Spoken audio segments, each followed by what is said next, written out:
Mtazame huyo aliyeangikwa juu, hivi sasa upate ishi.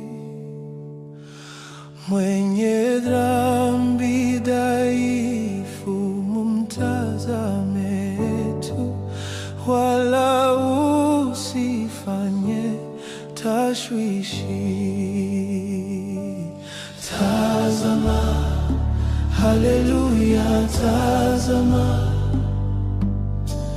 tazama uishi.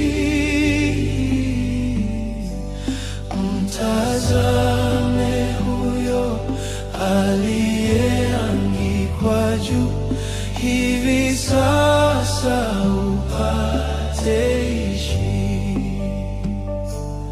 Kama siye kondoo muondoa dhambi na makosa yako ya Mungu, kama deni zetu zote akulipa, mbona imemwagika damu? Oh, tazama, haleluya, tazama, tazama uishi. Mtazame huyo aliyeangikwa juu, hivi sasa